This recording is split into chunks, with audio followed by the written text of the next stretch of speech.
अभी हम मौजूद हैं राजकीय जूनियर हाई स्कूल करौली में। यहाँ के बच्चों ने पढ़ाई के साथ साथ एक एक्स्ट्रा करिकुलर एक्टिविटी में ये लोग बड़े महारत इनको हासिल है। खासकर एक तो सुलेख लेखन में कंपटीशन में बहुत अच्छा प्रदर्शन में यहाँ के बच्चों का रहता है। दूसरा है क्राफ्ट काष्ठ कला में, ये चीड़ की एक सामान्य से कोई छाल होती है जिसको हम बगेट कहते हैं, उससे जो है ये बच्चे बहुत अच्छी चीज़ें यहाँ पर बनाते हैं, लकड़ी के काष्ठ के। और मैं इनको दिखाना चाहूँगा, बच्चे कुछ मेरे साथ हैं, मैं इनसे पूछूंगा बेटा ये आप लोग कैसे बनाते हैं उनको? ये सर हम पहले जो पाइन होता है सर उसको छोटे छोटे पीसेस में सर डिवाइड करते हैं और जो छोटे छोटे पीसेस होते हैं सर उनको चिपकाते हैं सर, और जिसकी वजह से हम इसका एक बेसिक स्ट्रक्चर तैयार करते हैं और फिर उसमें फिनिशिंग करते हैं। और जो एरिया पे खाली बच्चा है, जिस एरिया में जैसे छेद दिखते हैं, उस एरिया में जो हमने उनको इनकी फिनिशिंग करने में जो निकला होता है उनका बुरादा, उसको डाल के उनको फिलअप करते हैं और इसको फाइनल टच देते हैं, जिसकी वजह से हम इसको बनाते हैं। जी, आपका क्या शुभ नाम है, कौन सी कक्षा में पढ़ते हैं आप? मेरा नाम आयुष कुमार है, मैं कक्षा 7 का छात्र हूँ। जी, क्या आपने क्या बना रखा है, कुछ दिखाएंगे आप क्या बना है, कुछ इसका महत्व बताओ जरा। जैसे कपिले जी, ये कब ऐसे छोटे छोटे पीसेस से मिलकर बना है, ये आप इधर देख ही सकते हैं, छोटे छोटे पीसेस से मिलकर बना है, जिसमें हमने पहले इनको पूरा एक इसका बेस है जो पहले हमने इसको तैयार किया छोटे छोटे पीसेस से। एक पीसेस था बड़ा सा, उसको हमने सर्कल में काटा और उसके बाद ये हमारे ये बना, जिसके बाद हमने इसके छोटे छोटे पीसेस को लिया और उसके बॉर्डर्स पे लगाया, और जो एरिया इसके अंदर का खाली बाहर आ रखा था उसको हमने इधर से ऐसे रगड़ा तो जिसकी वजह से ये साफ़ हुआ और जिसकी वजह से इस पर गोल आकार आया। और फिर बाहर का एरिया जो बाहर था उसको भी हमने फिनिश किया, और जिसके बाद जो एरिया खाली बचा था उधर पे हमने बुरादा डाला, जिसके वजह चिपकाया और लास्ट में फाइनल टच किया। ये दिखाएं, ये मैं दिखाना चाहूँगा यहाँ के स्कूल के बच्चों ने, ये कप है जो सामान्य तौर पर चाय पीने के काम आता है, लेकिन ये शोकेस के रूप में हमारे घरों में ये काम आ सकता है। इसकी डिमांड भी बाज़ार में रहती है, इनके प्रदर्शनियाँ भी ये लोग लगाते हैं। और कोई बच्चा बता सकता है ये क्या क्या आपने बनाए हैं? आपका क्या शुभ नाम है, कौन सी कक्षा के छात्र हैं आप? सर मैं कक्षा 8 का छात्र हूँ, मेरा नाम विजय रौतेला है। अच्छा, क्या आपने बनाया है कोई, आप दिखा सकते हैं क्या ये कास्ट में आपने क्या बनाया? सर जैसे से ये पेन स्टैंड है सर, इसे हमने सर सबसे पहले सर इस पे हमने छेद किए, फिर इस पे सर जो क्राफ्ट और के औजार थे सर उससे इस पे घिसा और फिर इसके पीछेस बनाए और फिर ऊपर से इसके एक स्टैंड टाइप में बनाया इस पे। बहुत बढ़िया, बहुत बढ़िया, बहुत अच्छा बना रखा। और भी कई सारी चीज़ें यहाँ पर इन्होंने बगेट की बनाई हैं। ये एक खुकरी है, ये इन्होंने बनाई है बच्चों ने। और भी आइटम हैं, ये इस तरह के पात्र जो है सजावट के काम घरों में आ सकते हैं, ये इस तरह के बच्चों ने बनाए हैं। और ये चीड़ का ही एक फल है जिसको ठिठ हम कहते हैं, इसको ये इसका जो है एक आकर्षक रूप इन्होंने इसको दिया हुआ है। ये बहुत अच्छी चीज़ें हैं। ये और एक सरस्वती की मूर्ति भी इन्होंने यहाँ पर बनाई, ये भी पूरी लकड़ी की है बेटा? हाँ सर ये लकड़ी की है, पॉलिश कर रखा है। हाँ, ये पॉलिश करके बनाया है। और कौन है आपके साथ जो इसको करते हैं, आपको कौन सिखाते हैं ये सब, कैसे आपने सिखाया ये सब? ये हमारे सर इंदर धामी जी सिखाते हैं जो बिजोरिया के से आते हैं इधर, और वो पहले छोटे छोटे पीसेस बनाना सिखाते हैं, और पीसेस के बाद उनके पहले हमने फूल बनाना सीखे, छोटे छोटे पीसेस से दिल के आकार में वो काटे और उनको पीसेस बना के हमने पहले फूल बनाना सीखा। ऐसे करके हम हल्के हल्के करके चीज़ें बनाते गए। उसके बाद हमने क्राफ्ट के डब्बे टाइप के बनाए, फिर कप प्लेट खुखरी देखिए आपने, डोंगा चिड़ियाएँ बनाए। ऐसे करके हम अभी बना रहे हैं। और ये क्लास हम एक्स्ट्रा क्लास ये जो क्लास होती है एक्स्ट्रा क्लास में हम सीखते थे इनको। आपका क्या शुभ नाम है, कौन सी कक्षा में पढ़ते हैं? हाँ मेरा नाम मयंक सिंह हरड़िया है, मैं कक्षा 7 का विद्यार्थी हूँ। बहुत अच्छा बेटा, बहुत अच्छा आप लोग कर रहे हैं। और कौन है, और क्या क्या आपने, किसी ने कुछ बना रखा, क्या बना रखा है आपने, क्या बनाया है? ट्रॉफी। कौन क्या बना, आपका क्या शुभ नाम, कौन सी क्लास में है आप? मेरा नाम गौरव सिंह खेताल है, मैं कक्षा 8 में पढ़ता हूँ। जी, क्या बनाया आपने? Sir trophy. जी दिखाएंगे, कहाँ बनी? अच्छा, ये ट्रॉफी आपने बनाई है सर। Very good. ये कितने दिन में बनी, कैसे बनाई आपने? सर इसको बनाने में सर 1 महीना बुरा लगा। जी जी। तो कौन आपको सिखाते हैं, ये किसने बताया आपको ये सिखाना? सर हमको इंदर सिंह धामी जी सिखाते हैं। इंदर सिंह धामी जी हमारे सर कहाँ पर हैं, आप आइए तो सर। ये कैसे ये विचार आया सर आपके दिमाग में, आपको ये इनको ये सिखाने का एक्स्ट्रा करिकुलर एक्टिविटी में? सर मैं इस काम को शुरू में इसमें फाइन आर्ट से हूँ। फाइन आर्ट से सूरत गुजरात से मैंने ड्राइंग कंपनी से इसकी ट्रेनिंग की। तो मैं फिर उसके बाद में बहुत सालों तक घर में आया, इसमें रोजगार भी रहा। फिर मेरा यह अपने दिल में ख्याल यह आया कि इस फाइन आर्ट जो है उसको कुछ बगेट में या वुड में इसको निकासी दी जाए। तो हमें वहाँ भी इसकी चीज़ की निकासी देते थे। ये बच्चों ने बनाया है जो आप दिखा रहे हैं, ये आपने खुद बनाया? ये मैं खुद किया, इसमें 7 दिन का समय लगा है ये कलश बनाने में।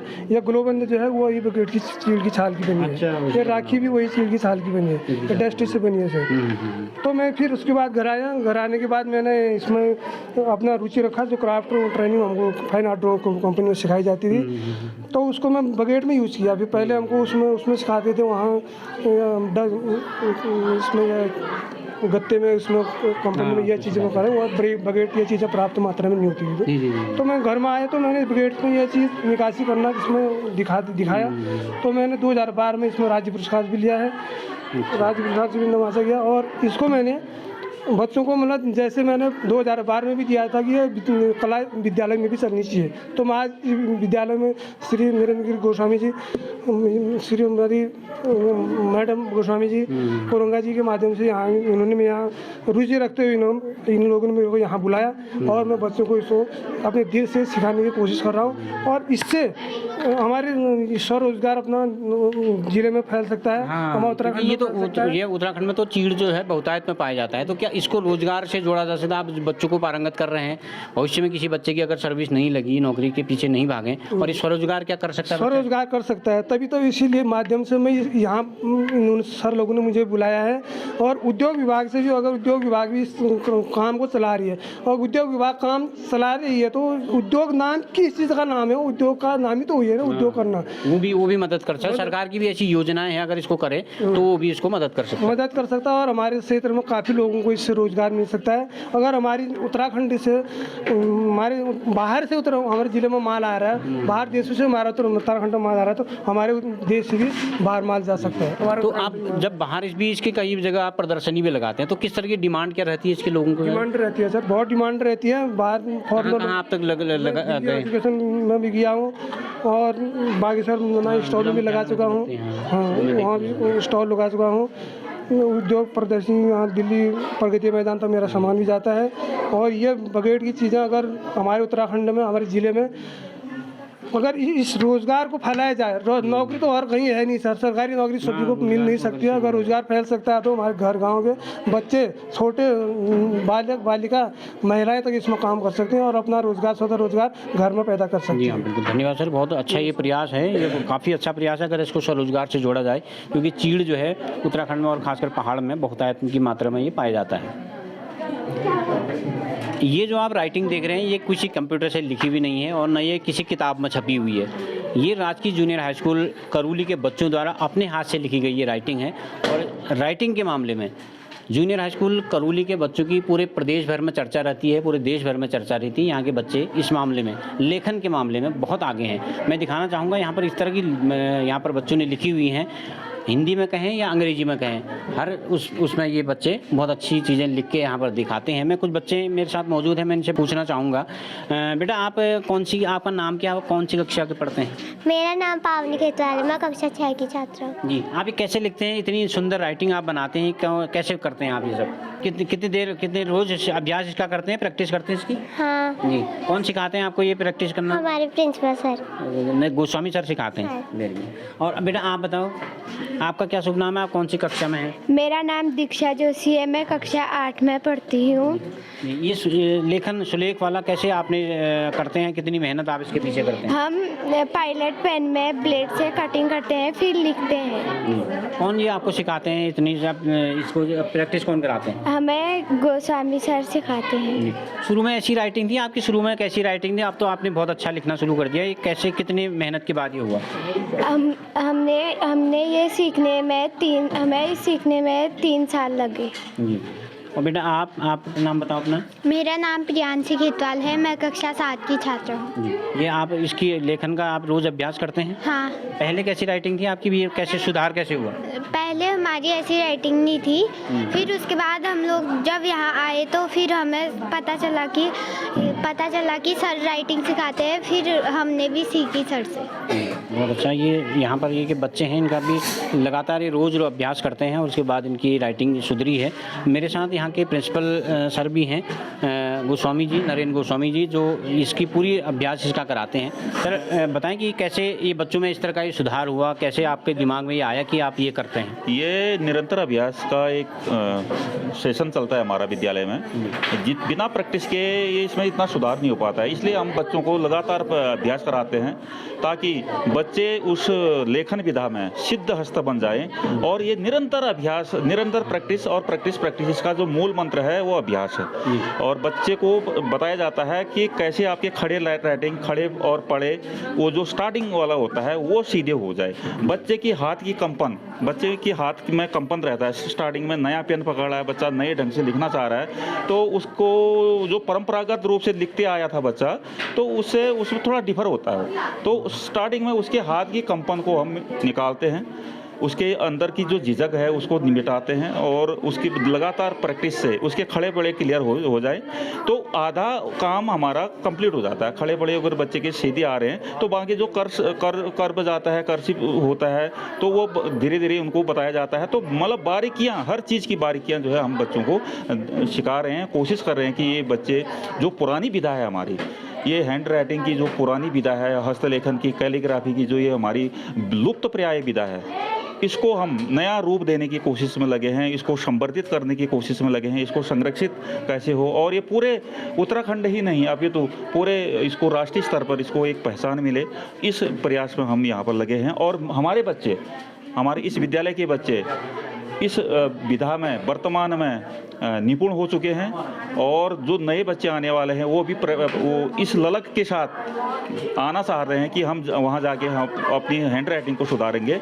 तो बच्चों में एक नया उत्साह भी है और बच्चे लगन से काम भी करते हैं। घर में भी बिना कहे भी बच्चे जो है अपना हैंड राइटिंग हमको व्हाट्सएप के माध्यम से अपना होमवर्क के रूप में भेजते हैं, तो वो हमको अच्छा लगता है और हमारा और बेहतर ढंग से काम करने का, उस बच्चों के साथ समय देने का मन करता है। तो हम सभी लोग, हमारा जो स्टाफ है यहाँ का, हमारे साथ यहाँ बसंती गोस्वामी मैडम हैं और देव सिंह कोरंगा जी हैं, और क्राफ्ट के रूप में यहाँ पर उनके जो इंस्ट्रक्टर हैं वो इंद्र सिंह धामी जी हैं। तो हम लोगों का आपस में भी एक कोऑर्डिनेशन अच्छा है कि बच्चों को इतना समय इस हैंड राइटिंग में भी देना है। जी सर, पूरी प्रदेश भर में आपके विद्यालय की चर्चा रहती है, खासकर लेखन के मामले में, तो कहाँ कहाँ प्रतियोगिताएँ हुई हैं, किस किस तरह के पुरस्कार आपके बच्चों ने प्राप्त किए हैं? ये राज्य, हमारे हैंड राइटिंग जो है राज्य स्तर पर गया है और राज्य स्तर पर जो शिक्षा विभाग के, हमारे विद्यालय शिक्षा के महानिदेशक सर हैं श्रीमान बंशीधर भगत जी, उन्होंने बहुत ही इसकी क्या कहते हैं, अपने शब्दों में इसकी सराहना की है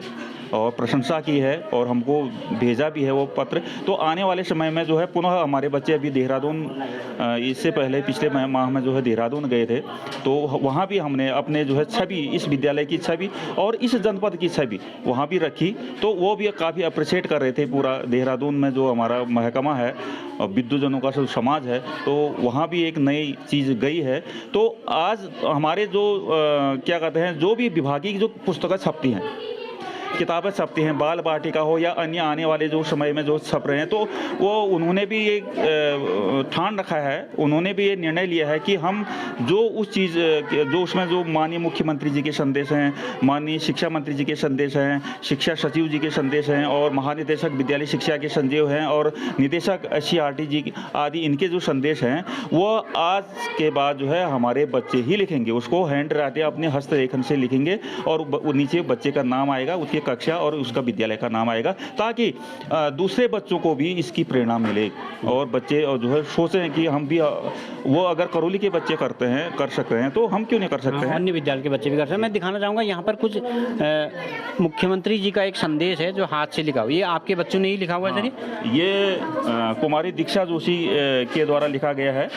ये मुख्यमंत्री माननीय पुष्कर सिंह धामी जी द्वारा ये वाटिका की पुस्तिका में ये संदेश छपा हुआ है। बाल वाटिका की जो किताब चल रही है यहाँ, तो उसमें ये संदेश छपा हुआ है। ये हमारे बच्चों के द्वारा, ये कुमारी दीक्षा जोशी है, उसके द्वारा जो है अपने हस्तलेख से ये लिखा गया है। जी, ये बहुत अच्छा प्रयास है यहाँ के करौली के बच्चों के द्वारा किया गया है। ये खासकर ये इसलिए भी बहुत ज़रूरी है, लेखन विधा में अगर ये बच्चे निपुण होंगे तो बच्चों को लेखन की तरफ मोड़ने के लिए और किताब की तरफ इन बच्चों को मोड़ने की दिशा में भी ये बहुत अच्छा सराहनीय एक कदम हो सकता है। क्योंकि आज के समय में लोग व्हाट्सएप और कंप्यूटर से बाहर निकालना बच्चों बच्चों के लिए बहुत ज़रूरी हो गया है, ताकि वो किताब की तरफ रुख करें और लेखन की तरफ मुड़ सकें। और ख़ासकर दूसरा जो विधा बच्चों में ये टैलेंट जो देखा गया है क्राफ्ट के क्षेत्र में, बगेट और ये लकड़ी के क्षेत्र में जो ये कर सकते हैं, और ये जो है ये बहुत अच्छा प्रयास है, इसको स्वरोजगार से जोड़ा जा सकता है। अगर ये दोनों प्रयास अगर इनके सार्थक हुए, अन्य विद्यालय भी इसको सीख सकते हैं, तो ये उत्तराखंड से लगातार हो रहे पलायन को भी रोकने में मददगार सिद्ध हो सकता है। राजकीय जूनियर हाई स्कूल करूली से मैं सुरेश पांडे।